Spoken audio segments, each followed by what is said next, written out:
Conexionistas, una nueva versión de nuestra serie de cultura política. Está con nosotros Alejandro Envila Fischer, abogado, académico y periodista, y sobre todo un gran amigo que pues se dedica a este tema, ¿no? Y nos guía a través de los mares estos de la polaca que de repente se ponen tan duros, ¿no?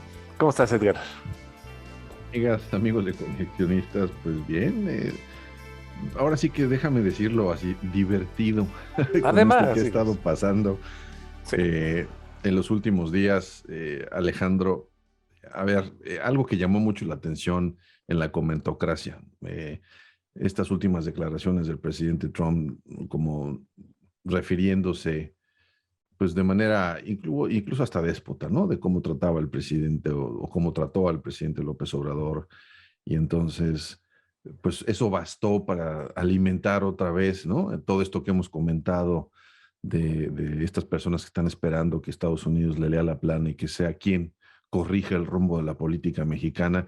Entonces, pues entremos de lleno a eso. ¿Cómo viste esas reacciones? ¿Qué lectura tienes de lo que eso representa para México? Y ya después, pues yo les comentaré lo que va acá en Estados Unidos, porque yo creo que los puntos de vista son bastante diferentes. ¿Cómo estás, Alejandro? ¿Qué tal, Armando, Edgar? Muy buenas tardes. Buenas tardes a los amigos del auditorio. Mira, pues creo que ya lo dijiste casi todo en dos o tres No, frases. ya Eh, vámonos. pero entremos a la disección. Ustedes que además son de las áreas biológicas. A ver, dale. yo sí creo que hay una sobrereacción en México acerca de lo que dijo Trump. Eh, por supuesto, es arrogante, es ofensivo, eh, pero pues es Donald Trump. Claro. No debería sorprendernos. Él es así. Él se hizo de la presidencia norteamericana con ese estilo particular, rompiendo moldes. Eh, y bueno, fue capaz de generarse una base muy sólida de gente que se identificaba con él, no porque sean como él, porque no son millonarios, sino porque les gustaban esas formas, ¿no? Eh, Coincido y me refería a que pues creo que ya lo dijiste todo o casi todo en una o dos frases. Sí hay un sector en México que está esperando a que los Estados Unidos le corrija la plana al gobierno de México. Eh, y personalmente, pues yo creo que se van a quedar esperando. Porque si les corrige, y además a mí me parece una mala idea, eh, porque los Estados Unidos tiene una agenda propia en la que México tiene un peso específico que creo que es bastante menor.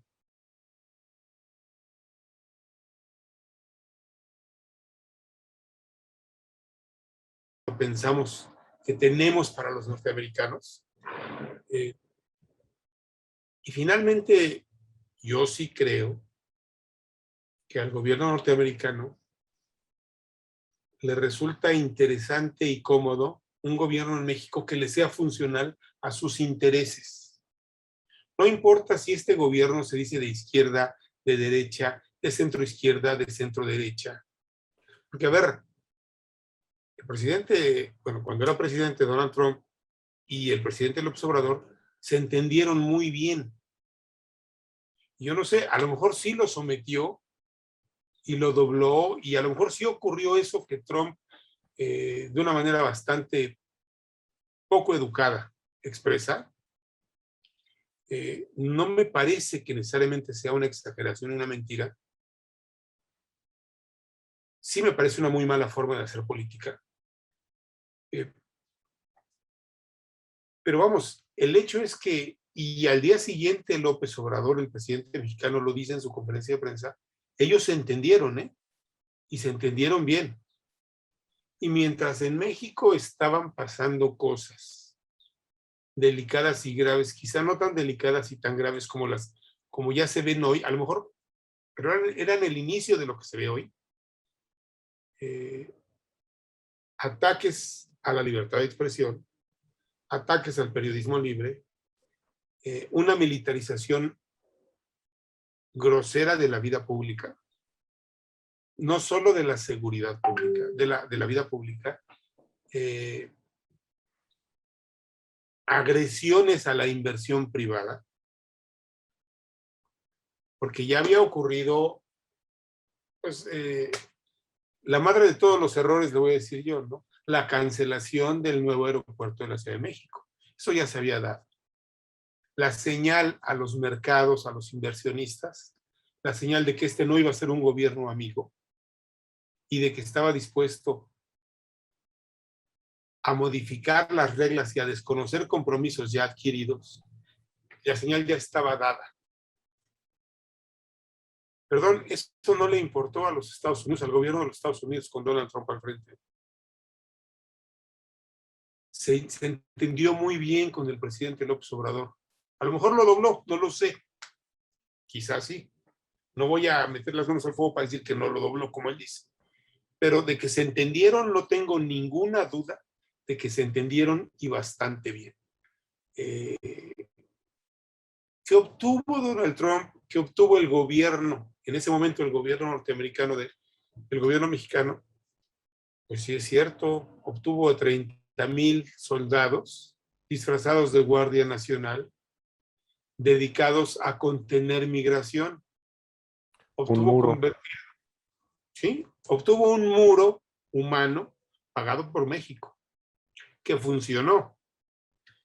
Quizá no era un muro inexpugnable, quizá era un muro poroso, pero lo pagó México, ¿eh? Tal como lo prometió en campaña. Tal como lo prometió Donald Trump. Obtuvo que México de facto funcionara como tercer país seguro en esta política migratoria que establecieron los norteamericanos. Que quieres entrar aquí, primero quédate por allá un rato y luego vemos y ya te diré yo si entras o no. Esos fenómenos causaron en México, además no son culpa de Estados Unidos, son culpa de México y del gobierno mexicano, pero esos fenómenos causaron en México muchos problemas en ciudades específicas, como Tijuana,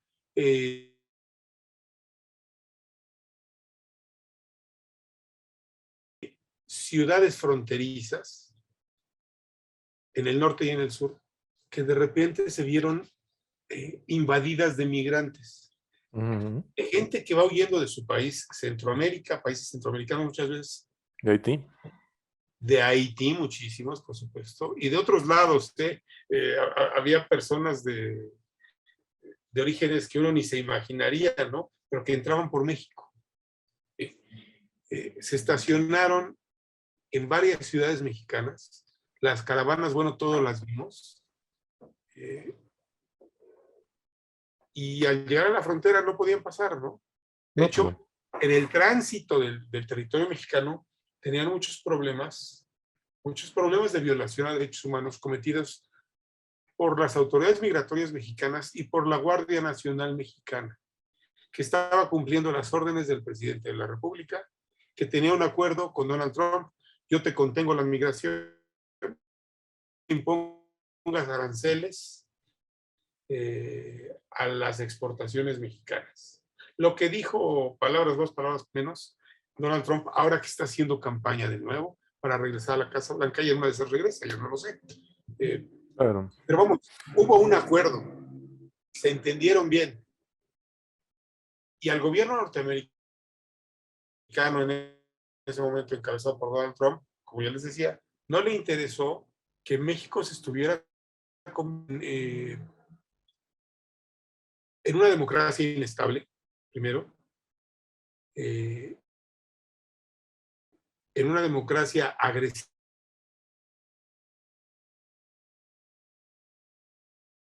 en un que sus autoridades estaban dando señales de que iban a empezar a desconocer acuerdos firmados en el Tratado de Libre Comercio de Norteamérica y en los otros tratados de libre comercio con otras regiones del mundo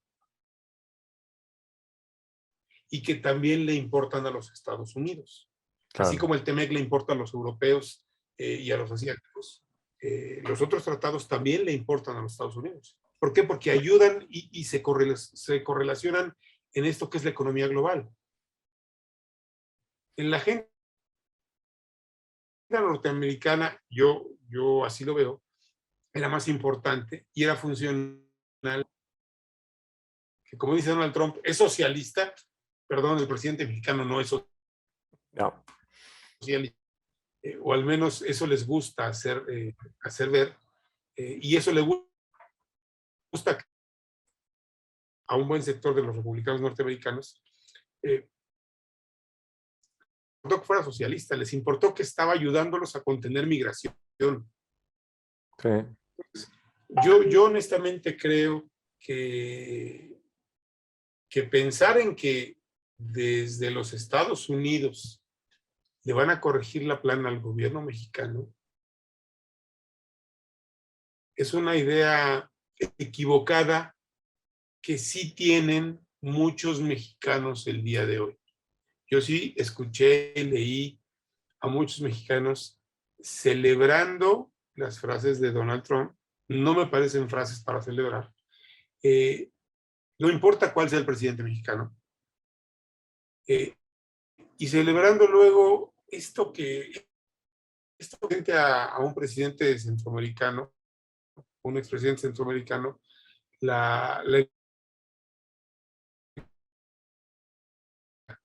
que sonaba una advertencia para cualquier otro dictador que hiciera acuerdos con el narco, con el crimen organizado, que tomara dinero del crimen organizado para sus campañas, que violara el Estado de Derecho en sus países y que creyera que su estatus de presidente lo iba a proteger. Entonces, había quien decía, está hablando de Maduro. También en México hubo quien dijo, está hablando de López Obrador. Y también celebraban esa parte. A ver, yo no creo que sean buenas noticias para México que los Estados Unidos vayan tomando protagonismo e interviniendo cada vez más en cuestiones de la política interna mexicana por una sencilla razón, porque el remedio puede acabar resultando peor que la enfermedad para México. Exactamente. Y vaya, no digo que no tengan razones para preocuparse, creo que hoy las tienen y muchas. Cuando cambió el gobierno, cuando llegaron los demócratas, bueno, la agenda es diferente. Trump es un aislacionista, es un antilibre comercio. Biden es todo lo contrario. Entonces, sí les preocupó la forma en la que México ha estado manejando sus compromisos en materia de libre comercio. Acabar pronto desconociendo compromisos. El gobierno mexicano, no el país México, el gobierno mexicano. Y entonces empezaron las fricciones que no había habido con Donald Trump. ¿Sí? Pero vamos, creo que lo que le preocupa al gobierno norteamericano son los intereses norteamericanos en México. No es que le preocupe la democracia mexicana. No es que le preocupe la libertad de expresión mexicana. Y vamos, no lo digo como recriminación ni como reclamo. Lo digo simplemente, entiendo, cada quien ve por sus intereses. Claro. Más bien lo señalo porque sí creo que es una equivocación de un buen sector de la sociedad mexicana esperar que los Estados Unidos pongan en paz y en orden al gobierno mexicano y protejan la democracia mexicana y protejan el Estado de Derecho en México. Eso creo que es hasta ingenuo. Claro. Menos, sí. Fíjate que yo lo que noté es que hubo una cierta, y permítanme el término, memificación del tema, ¿no? Lo transformarlo en memes. Hemos dicho muchas veces aquí que pues mucha gente cree que hacer memes y mandar memes es hacer política y no es cierto, ¿no? Pues es simplemente válvula de escape y todo lo demás, ¿no? Creo yo que aquí lo que ocurrió es que toda esta gente empezó a agarrarse, y sobre todo diciendo, ¿no? Pues ya le falló la cuestión ¿cómo se llama? Del mandato, ya le falló lo de la reforma eléctrica, ahora le mandan esto, ¿no? Como que decían, llevamos 3 fines de semana que ha estado padrísimo este tema porque le están pegando al presidente, está por abajo de la lengua, ¿no? Incluso, pues creo yo que la palabra doblar está utilizada en otra dimensión, ¿no? Porque en Estados Unidos, términos de negocio, doblar es cuando alguien acepta algo y todo, ¿no? Y obviamente aquí en México el término doblar, pues es mucho más, de una connotación mucho más sexualizada y obviamente fue de lo que se montaron y además todavía, pues en cierta forma tomar esa venganza que yo la veo un poco infantil, de decir, pues cuando Paco Taibo lo dijo, nadie lo criticó y a nosotros sí nos critica, ¿no? Entonces, ¿crees tú que esto no pase de redes sociales, no? Creo yo que es algo que no va a tener mayor trascendencia. ¿Tú cómo lo ves? Pues mira, todo aquello que se quede en un meme no va a tener mayor trascendencia, más que la de distraer a la sociedad, Ujú. más que la de caer, la de llevar a la sociedad a esta trampa de la polarización. Vamos, el presidente es un especialista en polarizar, el presidente de México, Andrés Manuel López Obrador, Sí. y tiene muy claro que polarizar lo fortalece porque divide en dos bandos a la sociedad. El bando de los pobres, donde él se coloca, y el bando de los privilegiados, donde coloca a todos los que no están de acuerdo con él, sean privilegiados o no. Pero los divide así. Entonces, cuando los que no están de acuerdo con él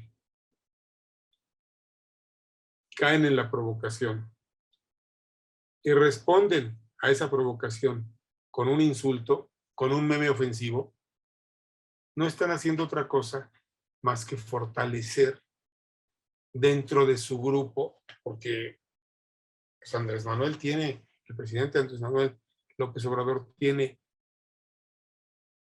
por lo menos a 14 o 15 millones de seguidores que son capaces de salir a votar por él, y ya lo vimos. Y bueno, es su campeón, es su gladiador.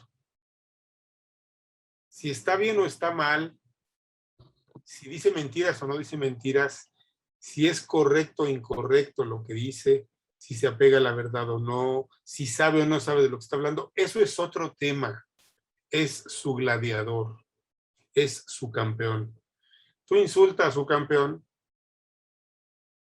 y los insultas a ellos. Además, y Edgar lo ha dicho aquí muchas veces, yo no puedo estar más de acuerdo, cuando el insulto lleva connotaciones clasistas y racistas, caramba, los insultas a ellos, lo personalizas, y entonces, si antes creían en el presidente López Obrador, pues creen mucho más.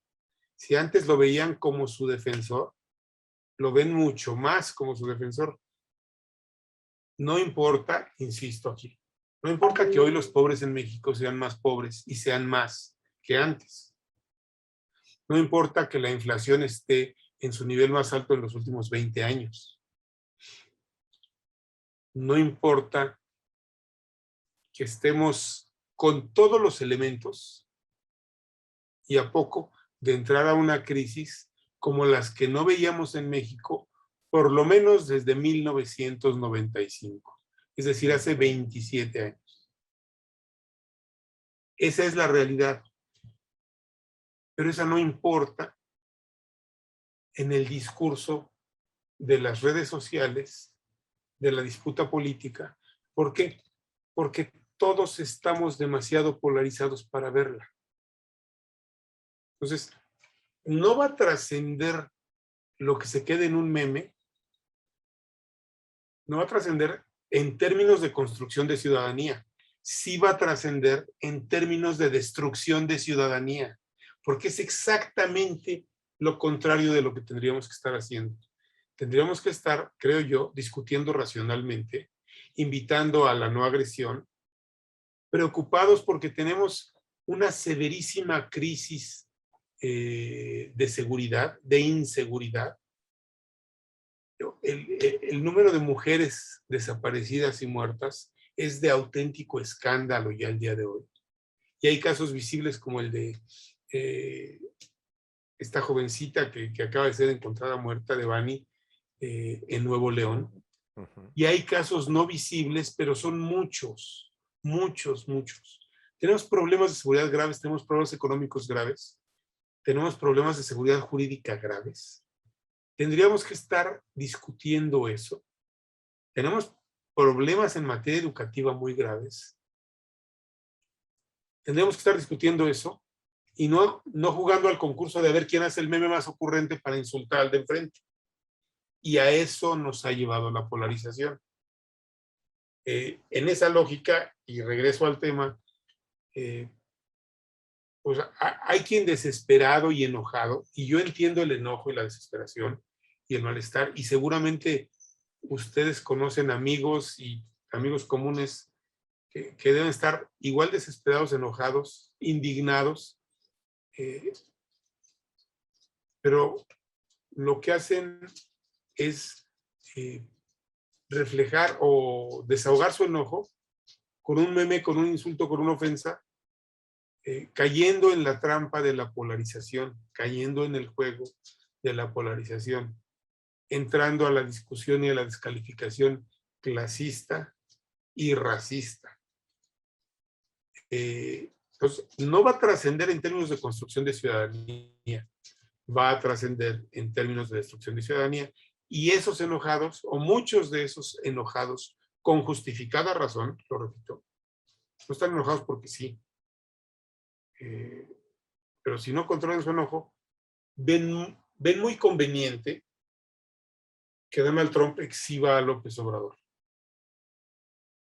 Ven muy conveniente que la DEA, o la directora de la DEA, lance una declaración que le puede quedar a muchos políticos latinoamericanos, le puede quedar a muchos. Le queda a López Obrador. Ven muy conveniente esto. Yo insisto, no creo que sea una buena solución para México apostar a que los Estados Unidos van a resolver las amenazas que existen contra la democracia, contra el libre mercado, contra los derechos humanos, contra la seguridad pública, contra el gobierno civil en México. Yo no creo que esa sea una buena salida, una buena solución. Y bueno, Edgar sí nos podría decir mucho más. ¿Qué tanto pesa México en la agenda norteamericana? Me queda claro que para efectos electorales tiene algún peso en momentos electorales. Es un buen motivo de campaña. El presidente López Obrador dijo, no vamos a permitir que nos agarren de su piñata. No sé cómo lo va a evitar, O sea, he estado pensando, ¿cómo le haría para evitarlo? O sea, no tiene manera, no tiene manera. Creo que sí nos van a tomar como piñata, pero es su elección y ellos determinarán cómo la resuelven. Sí. Mira, de este lado, yo creo que para que nuestro auditorio, nuestra audiencia le ayudemos a comprender, yo diría lo siguiente. Lo peor que uno puede hacer para interpretar sobre todo estas situaciones de geopolítica es no contextualizar y no saber o no informarse de qué está pasando del otro lado en la cancha del vecino, ¿no? Entonces, ¿qué está pasando aquí que nos ayude a entender esa declaración y las que sigan? O sea, para entender que se trata de política y que Trump es un político y que la política desde principios de los 80s, es más, me atrevería yo a decir que desde la guerra de Vietnam, con el fenómeno de CNN, transmitiendo la guerra en vivo y este tipo de cosas que se dieron con la guerra del Golfo, ¿no? Pero CNN en la guerra del Golfo primero. La política es más que nunca espectáculo. Si antes era este asunto del acuerdo, de los desacuerdos, hoy la política sigue las reglas del espectáculo. Entonces, hoy en la Suprema Corte de Justicia se debatieron dos cosas y una llegó a una resolución. Y los dos temas eran migratorios que tienen que ver con México. El primero de ellos era esta famosa ley 442 o 142, que decía, que la propuso el presidente Trump, que decía que por cuestiones de pandemia, las autoridades migratorias podían regresar a sus países a cualquier sospechoso y con esto evitar los trámites porque con temas de cuidado a la salud, ¿no? Todos estos protocolos de investigación de derechos se brincan y tú lo puedes deportar casi de manera inmediata. Eso se acaba de aprobar hoy, es decir, en el sentido de que sigue vigente. Entonces, la administración Biden lo que hizo fue vamos a meter eso en el piso porque la migración es uno de los temas de la agenda demócrata. Muy importante. Segundo tema, esta propuesta del estar en México. ¿Qué significa? Pues este asunto de que todos los deportados o todos los que están en algún proceso migratorio que no están legales, mientras no puedan demostrar su legalidad, pues que se queden en México, que no pasen y que no estén en Estados Unidos. Entonces, si uno los ve desde este punto de vista, el Estados Unidos, pues este país tiene todo su derecho a decir, en mi territorio yo decido lo que hago. Claro. ¿No? Entonces, ¿quieres venir para acá? Correcto, pero además que tu tiempo de espera lo vas a hacer en México o en el país donde quieras. Aquí no. Eso evidentemente tiene muchas conversaciones de derechos humanos, pero eso exhibe, por ejemplo, el lado mexicano de el deterioro, ¿no?, que tiene las condiciones humanas para quien se queda viviendo en la frontera o en otros estados. Y eso pues a México no le conviene porque exhibe a México. Esos dos temas se discutieron hoy en la Suprema Corte de Justicia. Entonces, si entendemos cómo está lo que está pasando en la política de Estados Unidos, pues no, el presidente Donald Trump no hizo ese comentario para ver si Estados Unidos intervenía una vez más en la política mexicana o para ver si ofendía al presidente López Obrador o para ver si ganaban. Donald Trump lo hizo porque una vez más con esto recupera, ¿no?, presencia mediática, apoya una causa que es absolutamente republicana para golpear al presidente Biden, genera, ¿no?, opinión pública para presionar a los miembros de la Suprema Corte de Justicia, para presionarlos en este sentido, pero en mi lectura lo que es más importante, Donald Trump va a hacer lo que pueda para no perder un centímetro de control sobre el Partido Republicano. Y esto es muy importante por lo siguiente. Hay dos juicios que se le están investigando. Uno en tema de negocios a su familia, y en el otro el tema de su intervención en aquella toma de Capitolio de enero, ¿no?, que todos vimos como algo sorprendente. Esos dos procesos están vigentes.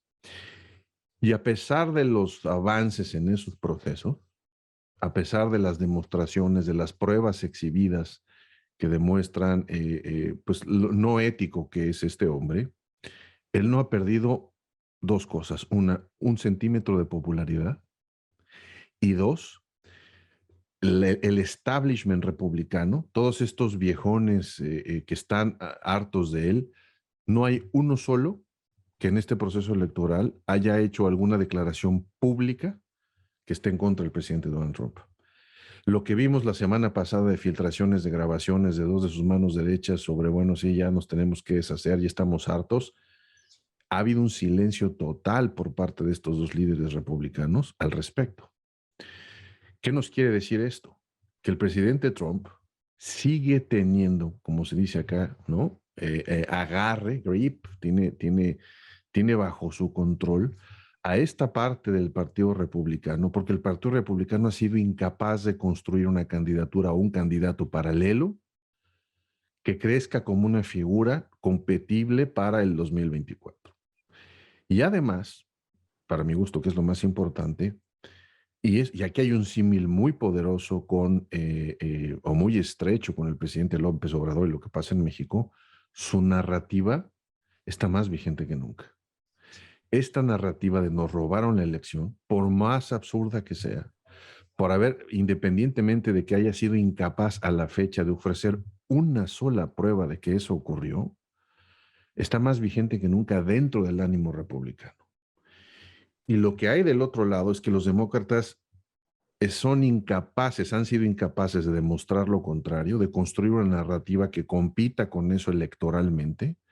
No hay un candidato visible y la Universidad de Harvard hace una semana sacó una encuesta, que es la más reciente, preguntándole a los posibles electores de qué pensarían o por quién votarían en una posible eh, eh, carrera presidencial donde el presidente Trump se vuelva a lanzar contra un Biden que se quiera reelegir. A pesar de que el presidente Biden gana por un muy poco margen, y esto quiere decir que si alguien había pensado que Trump ya estaba en el olvido, no. No, hombre. La respuesta de ambos fue, o sea, la respuesta de lo que arroja esta encuesta es decir, no queremos a estos dos candidatos, de nuevo, no queremos los extremos. Eso le plantea una enorme dificultad a los dos partidos establecidos porque ninguno de los dos tiene un candidato listo. Y si vemos que el presidente Trump sigue vigente y está dando de patadas y no se deja de mover y no lo va a hacer, no hay manera de detenerlo. Y me imagino yo que si la vía jurídica en cualquiera de los dos casos avanza, yo creo que los cálculos políticos de quien decida continuar, no, de quien decida pasar estos fenómenos o estos procesos legales a la cancha política está calculando seriamente la posibilidad de hacerlo un héroe, una víctima, un perseguido del sistema. Imagínense ustedes, ¿no? La caricatura que vamos a tener de este lado, Trump como perseguido del sistema. Entonces, en resumen, ¿no? El presidente Trump hizo lo que hizo porque él está construyendo, y tú ya lo dijiste, ¿no? Su plataforma. ¿Qué está construyendo? Para mi gusto, esas dos cosas: no perder vigencia y seguirle recordando al Partido Republicano que es él y solo él, ¿no? El gran elector, el diferenciador. Él va a ser el que decida. ¿Qué es lo que vamos a tener en estas elecciones de intermedias en Estados Unidos a finales de año? Pues nada más que la elección de las senadurías, y ahí es el terreno que se está peleando, porque ahí es el presidente Trump donde está proponiendo sus candidatos a modo, tanto en el Senado como en la Cámara, el equivalente a la Cámara de Diputados, y además candidatos en mesas y representantes electorales estatales, en donde es su apuesta, porque si logra colocar gente ahí, entonces se va a ver muy complicado que el Partido Republicano se deshaga de Trump. Entonces ahí hay una disputa que está ocurriendo. Lo que no tenemos es que hay candidatos, digamos, en elecciones, por ejemplo, Georgia es un estado muy importante porque ahí es donde pueden perder los demócratas que ganaron por un poco margen. El presidente Biden ganó Georgia por un 1%. O sea, Georgia es un estado republicano. Incidentalmente votaron por el presidente Biden, pero se antoja dificilísimo. Y estamos hablando nada más de la parte republicana. Si ahora vemos el lado de la otra moneda, la volteamos y vemos lo que están haciendo los demócratas, el presidente Biden no ha sido capaz de levantar su popularidad. El peso de la inflación le está pesando muchísimo. Entonces, a pesar de que han hecho muchas cosas, la maquinaria de comunicación de la Casa Blanca y del Partido Demócrata está confundida. Han pensado muchas veces en relanzamiento de iniciativas y seriamente están considerando, ¿no?, cómo gestionar las probables pérdidas que se avecinan en estas elecciones. Las apuestas es que los demócratas van a perder la mayoría que tienen en el Senado, que es una mayoría ficticia porque es un solo voto y es de la vicepresidenta Harris, pero aún así el panorama pinta muy complejo. Entonces, entendiendo todo esto, para concluir, uno, México va a estar presente, sobre todo en la agenda que tiene que ver con temas comerciales, pero lo más importante es con temas migratorios. Siempre va a estar presente. Y va a ser un tema de servicio, en este caso, ¿no?, a las candidaturas de los republicanos, y el nombre de México va a ser utilizado para pegarle a cualquier postura demócrata, porque ya se dieron cuenta que funciona, que genera adeptos, que organiza movilizaciones. Trump lo logró y entonces eso sigue siendo una veta a explotar. Entonces yo no veo, como tú bien dijiste, qué valiente o qué inteligente, ¿no? No sé qué vaya a hacer la Cancillería ni servicios de inteligencia mexicanos de este lado de la frontera para ver si se logra evitar. Y francamente no creo que tampoco le convenga, porque escuchándote, pues digo, pues al presidente mexicano le viene como anillo al dedo, como él le gusta decir, porque lo pone como víctima. Es otra vez el Claro, pobrecito que ha sido abusado por este vecino del norte opresor que siempre hemos así tenido. es. Los Así es. malvados Entonces, pues me gringos. encanta venderme así. Otra vez, ¿no? Soy este pastor flagelado que tiene la verdad y que estoy a favor de los pobres, pues sí. Entonces, en resumen, yo diría, para no brincar de manera inmediata y hacer memes, Armando, habría que dedicarle, como dice un amigo mío, aunque sea 5 pesitos, ¿no? A la lectura de lo que está pasando en Estados Unidos, Sí. para tener un poco más de contexto, porque esto evidentemente va a volver a ocurrir, ¿no? Y los temas que sí importan, los temas que en donde se toman decisiones y se generan acuerdos, jamás van a ser mediáticos. Nunca van a aparecer en la opinión pública. Entonces, los temas de las negociaciones de territorios, de armas hacia los cárteles, de quién opera en dónde, de qué sí se entrega, qué no se entrega, todos estos temas de seguridad bilaterales, los temas de negociación comercial en serio, en donde tú tienes en la mesa sentado a los jerarcas económicos de ambos países, dividiéndose los mercados, ¿no? Y quizás suena un poco exagerado, pero digamos, poniéndose de acuerdo en cuáles van a ser, de todas esas conversaciones jamás nos vamos a enterar. Nunca. Y existen. Entonces, si lo que queda es la parte espectacular de la política, bueno, pues esto va a seguir pasando, ¿no? Ujú. Y dadas las condiciones y la gran asimetría que hay en las relaciones de poder México-Estados Unidos, pues yo siempre lanzo una pregunta. ¿En qué momento en la historia de las relaciones de estas dos potencias México ha sido capaz de ponerle una coma en algo a Estados Unidos? O sea, en estas relaciones bilaterales, cuando son así, cuando tienes un vecino con el peso que tiene, con el armamento que tiene, con la capacidad económica que tiene, se antoja difícil, ¿no? Y por lo tanto se reconocen las habilidades de pues, los expresidentes que lograron generar convenios y acuerdos comerciales para sacar de eso el mejor provecho para México, Ujú. dadas esas condiciones. Pero estas lecturas triunfalistas de van a ver, ¿no? Lo vamos a lograr y todas estas conversaciones a mí me parecen francamente ingenuas, ¿no? Entonces, en resumen, va a seguir ocurriendo. México va a estar en la agenda electoral de Estados Unidos en estos temas que les digo, ¿no? ¿No? Va a estar Narcotráfico, como piñata, literalmente. absolutamente, Va a estar absolutamente, como, así como es. piñata. Entonces, Como no ya ha son los estado en tiempos, diferentes momentos. O sea, esto no claro, es nuevo, no no, es nuevo. estos no son los tiempos del presidente Bush y de Clinton del Tratado de Libre Comercio, en donde vamos a armar. Esos tiempos ya dejaron de ser, en donde se veían estas alianzas comerciales. Hoy, a pesar de que sigue habiendo una necesidad, a pesar de que claramente el coronavirus le enseñó a todo el mundo que si no rediseñas tus cadenas de suministro, estás perdido, y México sigue perdiendo oportunidades al respecto porque Así no es. atiende a sus Exactamente. pequeñas y medianas empresas, pues entonces ahí se está perdiendo una oportunidad, pero eso es otra agenda, ¿no? O sea, Es, Estados Unidos es exacto. un país que sabe hablar de negocios. Entonces tú hablas de negocios con Estados Unidos y tienes posibilidades de hacer algo. Ay, mira, yo estoy de acuerdo con todo lo que acabas de decir. Creo que los últimos gobiernos mexicanos, con todos los defectos que se les puede señalar, entendieron esta última parte. Sí. Pues, el lenguaje es el de los negocios. El lenguaje es el de los negocios.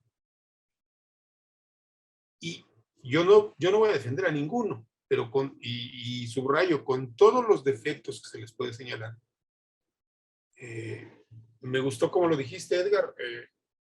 Pues aquí, en estos momentos y en estas circunstancias, ¿no? Ante esta escandalosa simetría en la relación bilateral, es cuando revaloras la habilidad de quienes vieron por dónde se podrían conseguir cosas buenas para México. Y creo que los últimos gobiernos mexicanos, insisto, con una escandalosa deuda en muchas materias, lograron entender que el lenguaje era el de los negocios. Claro. Hoy en México, para el gobierno mexicano, el lenguaje no es ni el de los negocios ni el de la economía. Hay un severo desprecio por toda la parte técnica y por toda la parte económica de la agenda. Hoy mismo está corriendo a manera de rumor la versión de que el secretario de Hacienda mexicano puede dimitir.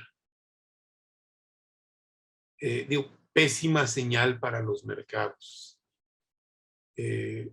Ya el solo rumor es una pésima señal, independientemente de que ocurra o no.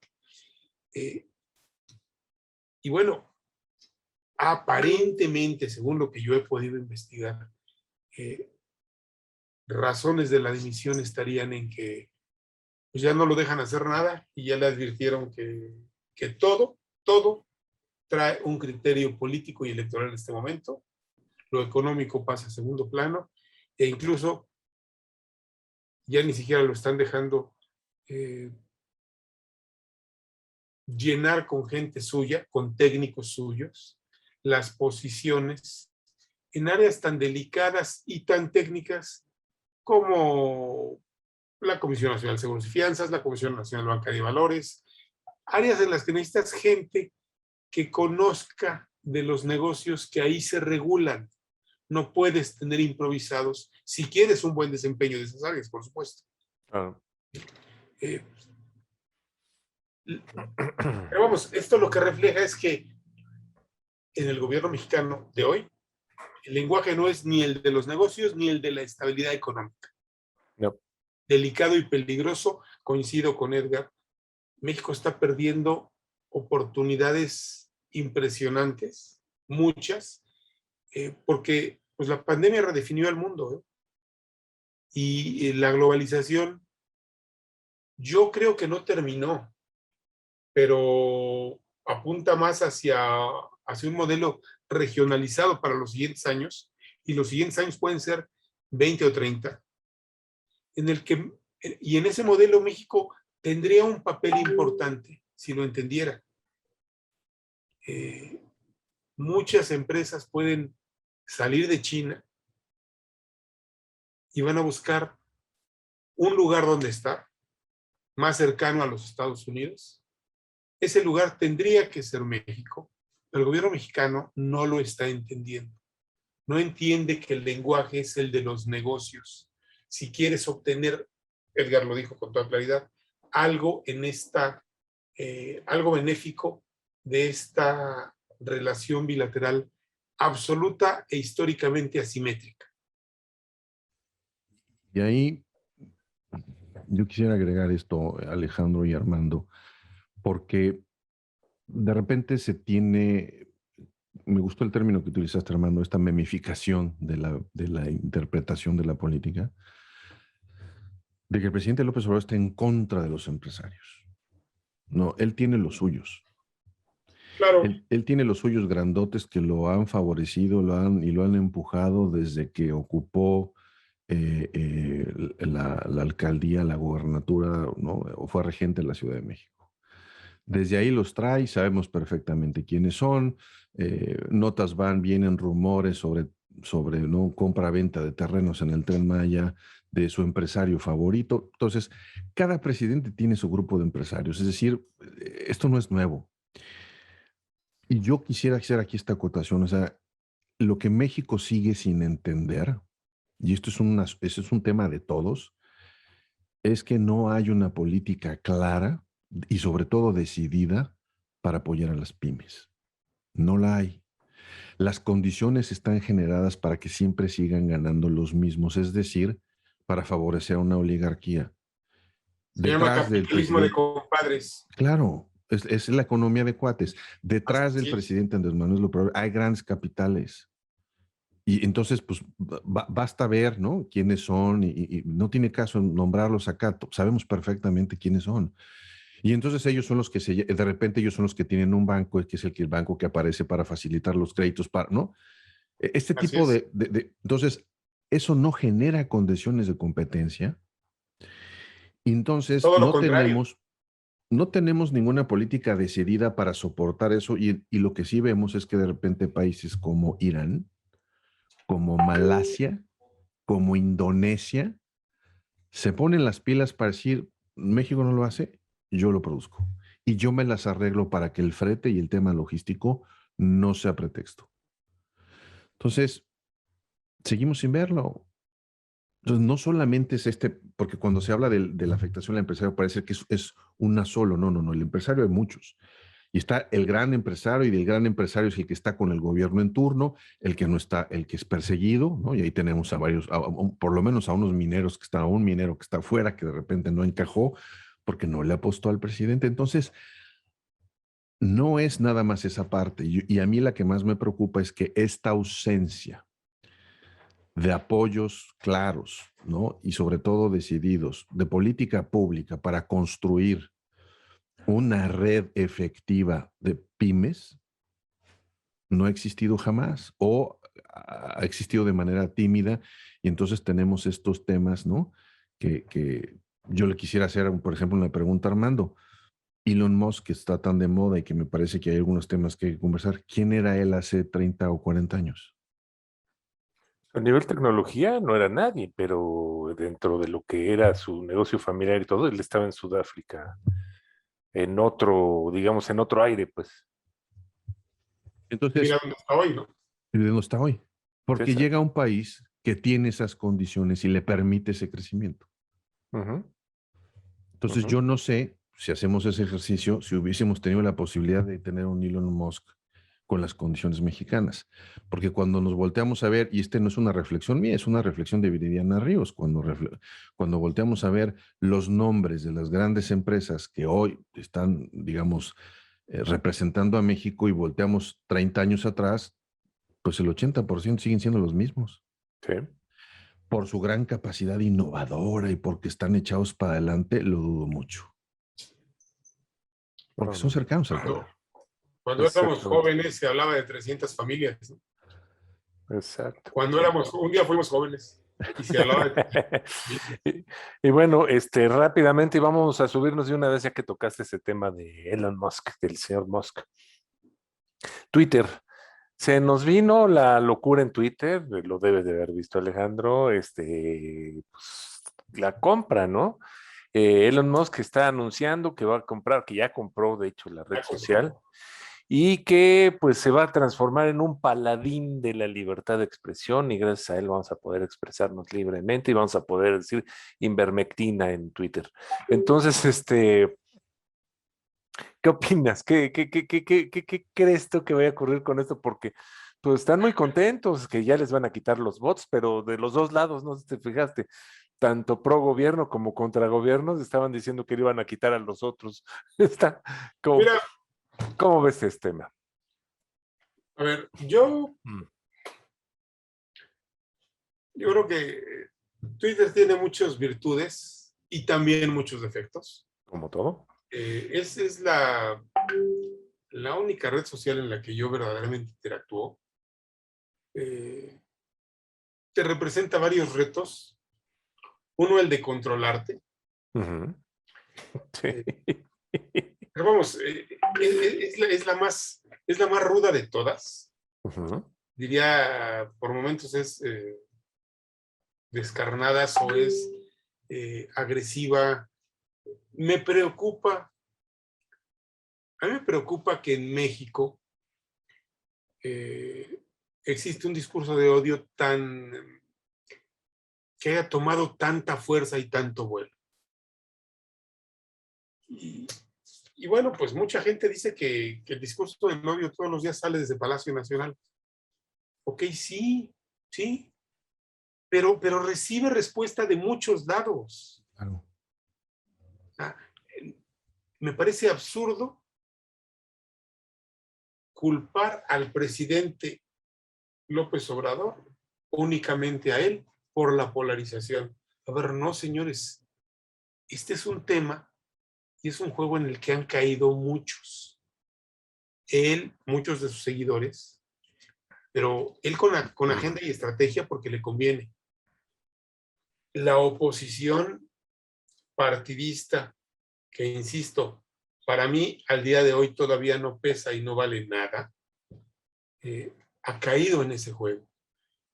La oposición ciudadana que está en la sociedad, que creo que es la que puede contar y es la que va a tomar la decisión de hacia dónde se decanta la elección de 2024, ha caído en ese juego de la polarización. Claro. Y Twitter es la arena perfecta para insultar, para... Pero tendremos más libertad. Porque la gran queja es de que Pregunto, si... ¿necesitamos más libertad? Yo creo que hay bastante libertad en Twitter. Hay bastante libertad. Y sí es cierto, mira, más bien a lo mejor a lo que podríamos aspirar es a tener más transparencia. Eso me gusta, ese lado me gusta. Hay una política de suspensión de cuentas por parte de la red social que no está muy clara, cuyas reglas no están muy claras. ¿Por qué se suspende una cuenta? Si es simplemente porque la reportan varios. Bueno, en el reino de los bots, que además Twitter es un reino de los bots, Sí. Es muy fácil construir tendencias y es muy fácil también pues, hacer que varias cuentas, que a lo mejor son falsas, reporten a una y así la silencien. Entonces, a ver, si la red social va a evolucionar ahora que tiene nuevo propietario y que pagó además una escandalosa millonada, y eso que dicen que Twitter no vale mucho, caramba, Que no es negocio. Que no es negocio, pues yo creo que sí es, ¿no? Quizá no tenga el tamaño de Facebook, ¿no? Pero 44,000 millones de dólares no son poquito dinero. No se los gasta ninguno de ustedes dos en cualquier fin de semana. Hay días que no los ganamos. Exactamente. Pues, a ver, si va a evolucionar, pues que evolucione hacia decisiones más transparentes. Libertad yo creo que hay bastante. Sí. Suficiente. Alguna persona comentaba la mañana de ayer acerca de estas reglas que la Unión Europea ha impuesto, ha establecido para las plataformas digitales. Reglas específicas en contra del discurso del odio. Con sanciones multimillonarias si no las cumplen, si no hacen todo lo que esté a su alcance para contener el discurso del odio. Y esta persona comentaba, ¿se imaginan si eso pasara en Twitter en México? No solo en México, ¿no? A ver, pero Twitter tuvo la audacia de suspender la cuenta de Donald Trump, que, perdón, era un propagador de odio, de discurso de odio en su cuenta. Ese es el principal. Hay muchos de esos en México. Sí. Pero a ver, no está clara esa política de la red social. Creo que nos vendría bien ahora que tiene nuevo dueño, a quienes estamos ahí, quienes interactuamos, pues que pongan claras cuáles son las reglas para suspender una cuenta, que establezcan un mecanismo de apelación, porque yo sí me he encontrado con varios casos de gente a la que le suspenden la cuenta. Oye, pues este era crítico, pero ni era ni vulgar, ni soez, ni ofensivo. O sea, es muy delicado el cómo cuidas la libertad de expresión. De eso se han valido muchos medios para hablar de la autorregulación, que es así como pues un cuento chino. Pero es que el problema es que es o autorregulación o censura gubernamental. Entonces, no hay mucho para dónde hacerse, ¿no? Pero yo no creo en la autorregulación y tampoco creo en la censura. Me parece que es un tema complejo. Mucho.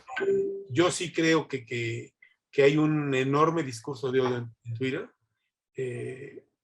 Quisiera que hubiera menos. Yo quisiera que hubiera debate informado, durísimo, todo lo duro que quieras, pero informado y con reglas básicas de respeto.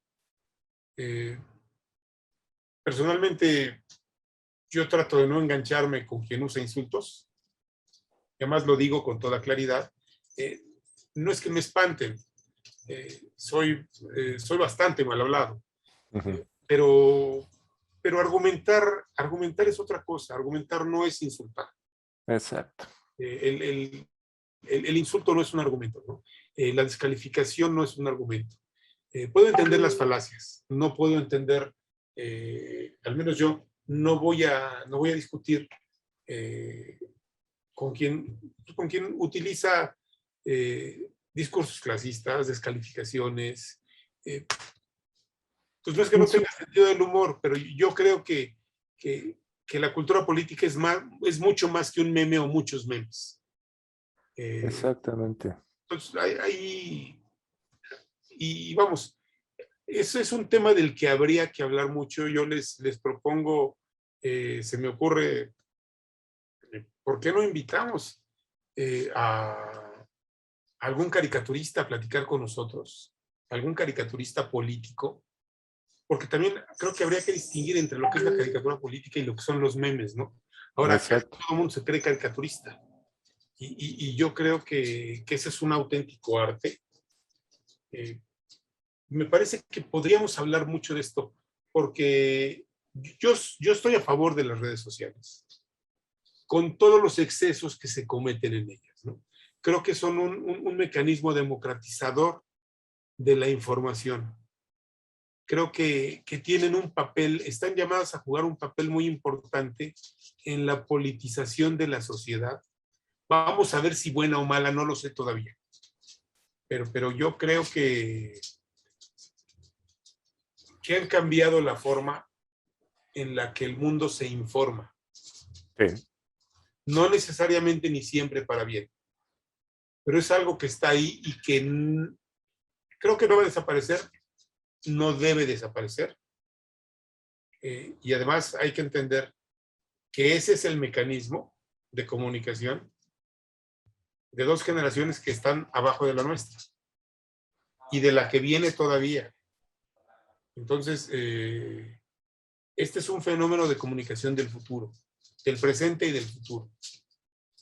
Me parece un tema de lo más relevante. Pues te tomamos la palabra. Yo creo que valdría la pena traer, hablar con esta persona, porque sí, coincido contigo, la sensibilidad de la caricatura política es distinta. Y en este tema, pues coincido que yo veo muy difícil, porque si Twitter se convierte en otra cosa, ese vacío no se va a quedar vacío. Claro, por supuesto. Tienes razón. Alguien va a hacer una plataforma para que esto siga vigente, porque ya es forma de la parte cultural de estas generaciones.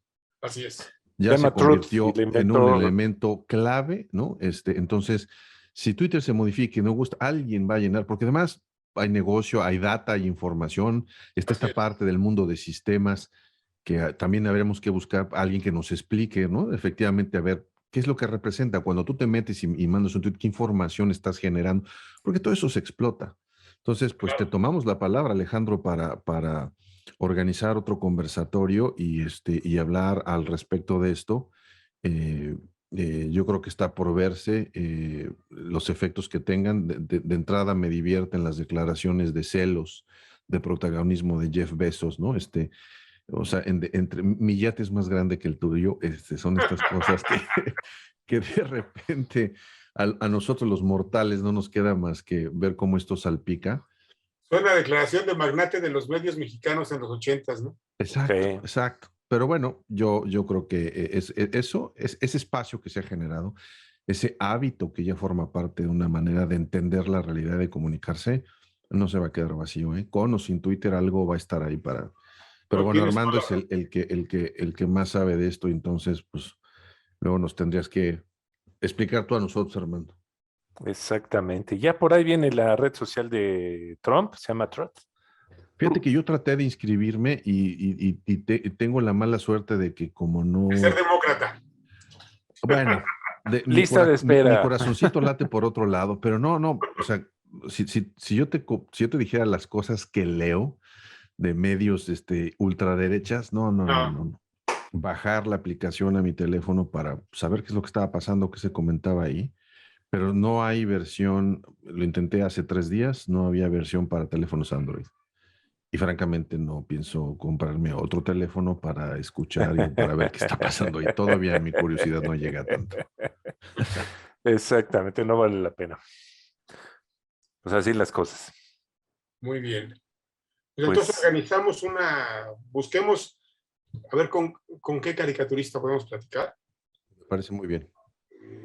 Y yo creo que hablar de la caricatura política y las redes sociales sí es un tema importante. Yo creo que son de primer orden, ¿eh? Y efectivamente, nos guste o no, a lo mejor a nuestra generación le puede parecer hasta ofensivo, pero hay generaciones que por ahí se informan, ¿eh? Y eso ya no va a cambiar. ¿Sabes qué? A mí me interesa muchísimo, con el invitado que esté, poder identificar esa diferencia, que el reto que para ellos representa el meme, Claro. ¿no? Claro. Porque ahora resulta que, así como cualquier tipo que tiene un teléfono y es camarógrafo y cinematógrafo y reportero, pues ahora Sí. también que tiene uno, pues es caricaturista, ¿no? Entonces, Cualquiera se cree caricaturista político porque hace un meme. exacto, y bueno, pero encantados de la vida, ¿eh? Dejen de buscar, Listo. tengo ya alguien en mente, ojalá Perfecto. podamos platicar. Muy bien, no se diga más. Lo hacemos. Sí. Muy bien. Pues muchas gracias Alejandro por un programa muy interesante que acabamos de tener. La verdad creo yo que no, yo me llevo varias cosas de tarea y pues citarlos para la próxima, ¿no? Vienen temas interesantes, viene el tema de las elecciones de los gobiernos de los estados. Vamos a seguir de muy de cerca lo que viene en Estados Unidos, etcétera. Entonces, pues aquí tenemos para muchísima tela donde cortar, ¿no? Perfecto. Muchísimas gracias a los dos y gracias a los amigos del auditorio. Perfecto. Pues sigamos en Twitter. ¿Cómo te podemos seguir en Twitter? ¿Cómo podemos? @envilafisher. Magnífico. Pues ahí les recomiendo, como siempre, les recomiendo mucho que sigan a Alejandro. Y nosotros en Twitter somos Conexionistas MX. En Facebook también, Conexionistas MX. Nuestro YouTube es Conexionistas México. Y en Spotify estamos como Conexionistas. Así a secas. La música de fondo es de Alejandro Saborit, su canal de YouTube es Alejandro Saborit. El diseño de Conexionistas, es de Sofía Reynoso, ella la encuentran en Facebook, Sofía Reynoso, diseño gráfico. Muchas gracias, nosotros somos Conexionistas.